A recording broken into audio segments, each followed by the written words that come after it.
Hello and happy Halloween, everyone. This is your old pal, the KMN, 1971, coming back at you with another comic book haul. As I stated in my last haul, this haul will be primarily all Star Wars books that I've been accruing over the past 4 or 5 months. Well, not all the Star Wars books that I've been buying, but some highlights and a nice mix of some current pickups, some back issues, some IDW stuff, some cheap spec books, a little bit of Dark Horse and Bronze.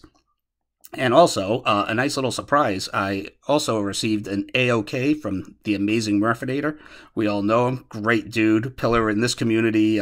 IG, probably elsewhere in the multiverse. So, really psyched to show that off. So I'll get through all the traditional Star Wars haul, and then I'll top it off with the AOK from the amazing Murphinator. Once again, thank you very much, Murph.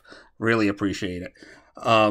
Kicking it off, we're going to start off with the Star Wars The Empire Strikes Back 40th Anniversary Cover Special, which basically collects all of the covers, 40th Anniversary cover variants from Chris Sprouse. So really like that. Love this cover image. Empire Strikes Back movie poster is my all-time favorite movie poster. I just think it's classic. Beyond classic. So on the same train of thought, I guess, I also picked up the Star Wars action figure variant covers collector's book, which collected all of the JTC action figure variants up until that point anyway. So as it says on the cover, includes 100 Star Wars variant covers. Awesome. Nice checklist for a Star Wars geek like me who will eventually want to get all of those. Star Wars War of the Bounty Hunters, number 5. This is the 50th Lucasfilm LTD variant, and obviously I picked it up for my Ahsoka geek reasons, and love having a cover of her and Anakin on the same cover. I believe this is only the second time that she's appeared on a cover for a Marvel comic, so I thought that was pretty neat. As far as the event itself, War of the Bounty Hunters, I'll only give it a B-. I thought it was pretty padded, especially with all the tie-ins. Even though some of the tie-ins were good, some of them were definitely not needed, which is, the current state of comics and crossovers nowadays, unfortunately. With that said, I will be checking out Crimson Reign, because you can't tease me as a Star Wars fan with a Star Wars and trilogy in the same sentence. So I'll check it out, but I probably will not be picking up all the eventual tie-ins like I did with this one. All right, moving on into some IDW stuff. Shout out to Sith Lordly for putting IDW Star Wars Adventures on my radar. So here we have just some cheap specs too. Star Wars Adventures number 6, which features the first appearance of I don't know, this dude who's supposed to be one of the Nile. I forget. I bought a lot of these a while ago. Star Wars Adventures number 7. The first full appearance of the Crimson Corsair, who I guess made a brief appearance in The Force Awakens adaptation.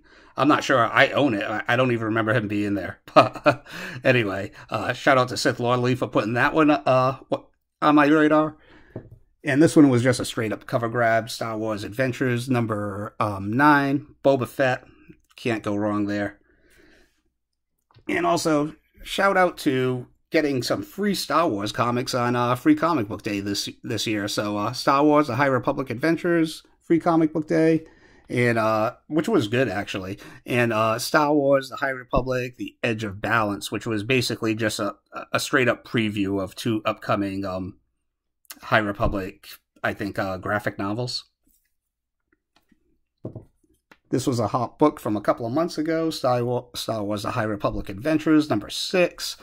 Plethora of first appearances and cameo first appearances. I can't even remember why I bought this one.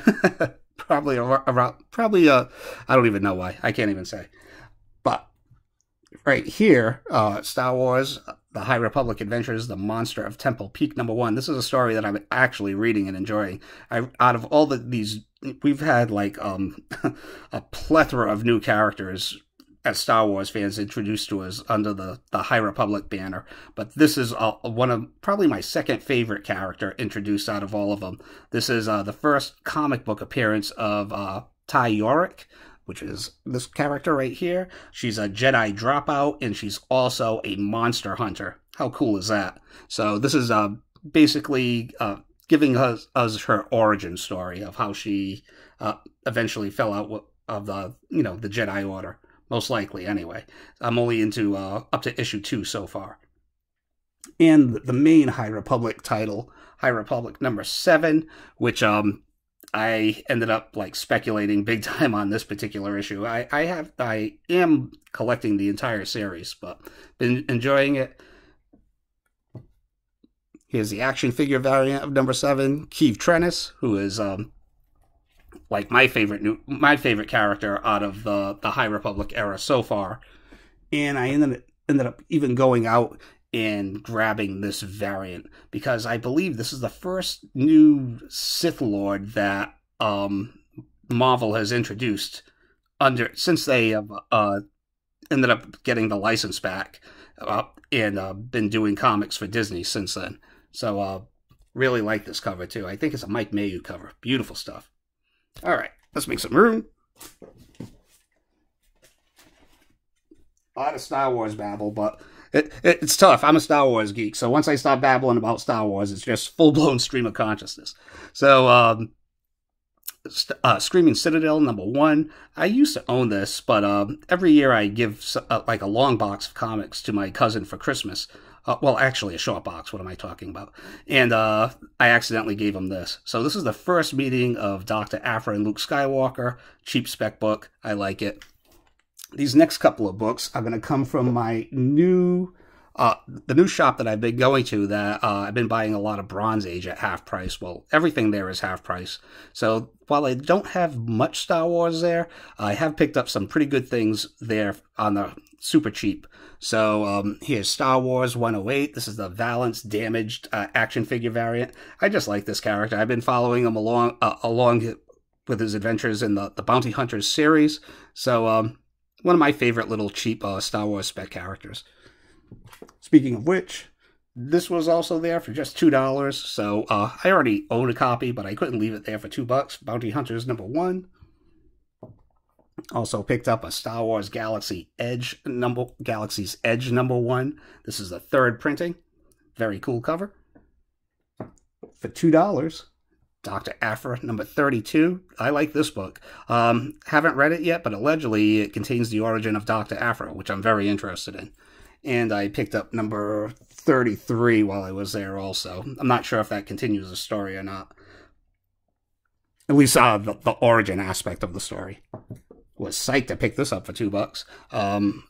Solo, a Star Wars story, number 1, which has spiked in value because it's the first appearance of Kira, who might be a player moving forward in the current Star Wars Marvel comics anyway. Definitely at least a major player in the upcoming Crimson Reign part of the trilogy. So, happy to pick these up too, finally. Darth Vader, number 1. I had to pay about like $30 for this, but this is number 1 from the current volume, volume 3, which I'm really enjoying. One of the few comics left on my current pull list. Here is number 2. I already had number 3. I picked up number 4. Number 2 and number 4 were off the rack at cover price, so I looked out on those, and I had to pay like $7 or $8 for this one, number 5. So now that will complete. Well, I'll be completely up to date now on Darth Vader Volume 3 at least. Alright, moving along.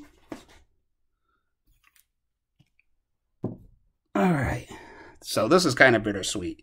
So for the majority of the time that I've been on YouTube, all of my Star Wars Bronze Age issues, for the most part, have come from one store, My Honey Hole.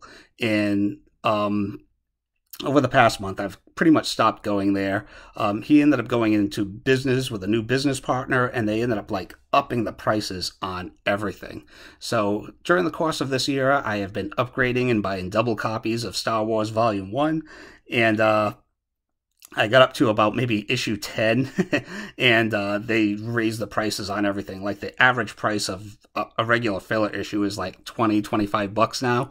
So I am definitely not down with that. So this last batch of Star Wars Bronze Age will be the last of my my last hurrah as far as my old honey hole goes. So had a good run there over like 10, 15 years. Picked up a lot of great stuff on the cheap, so can't really complain, but it's just sad that it's over. So kicking it off, we have Star Wars #2. This is the Whitman reprint, and even these Whitman reprints of early Star Wars issues are worth a little something now. And I believe once the Obi-Wan series drops later on next year, this will be worth even more than it is now. Very fine copy. Star Wars #19. Star Wars #21, which I consider my last really big score from there, Star Wars-wise. This book has a lot of potential. It hasn't really hit its full potential yet. This is the first original comic book story featuring Darth Vader. So, as a Star Wars fan, just from that perspective, I think it's worth picking up. And finally, the last of the original Star Wars volume, Star Wars #71. This is an upgrade, and this is supposed to be the first appearance of Boss, the bounty hunter. But in my opinion, I think it's just another cameo appearance. But whatever, this book is really spiked over the past year, so happy to pick it up before they raised all the prices. Alright, little Dark Horse. So at my local comic book shop, where I pick up my my pull list, they have a small Star Wars section too, which pretty much has been all but picked through, but there were a couple of good things here and there. So I picked up Star Wars Darkness #1.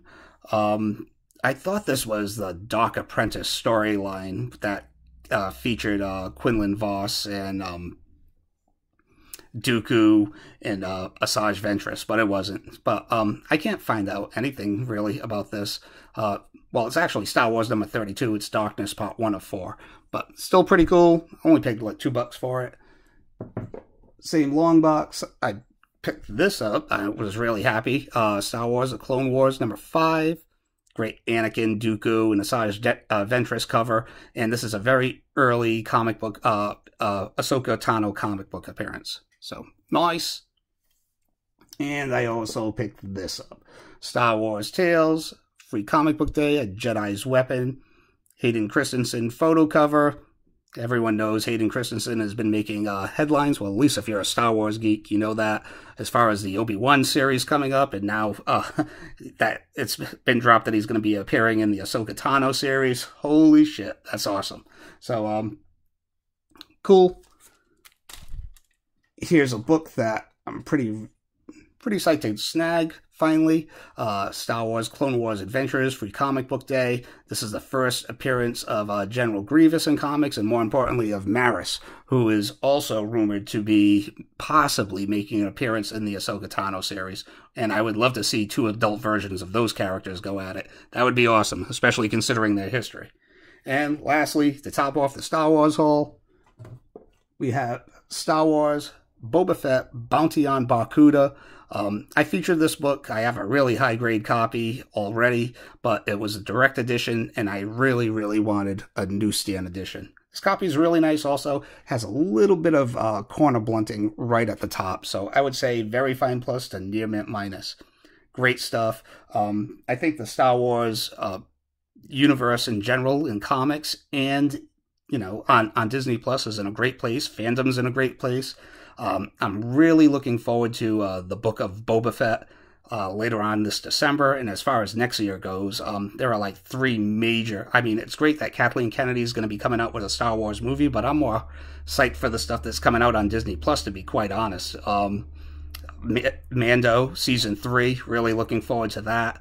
Of course, the Ahsoka Tano series, and definitely the Ben Kenobi series, the Obi-Wan series. Looking forward to that big time. I'm very interested in the Acolyte series, too, which is going to be set in the High Republic era. So, as a Star Wars fan, a lot to look forward to. Now, let's get into that AOK from the amazing Murphinator. It's always great when you get a surprise out of left field. Yeah, a positive surprise. And it happens to be comic books. So, kicking it off, we have Conan the Barbarian, number 300, variant edition. I actually didn't have this cover.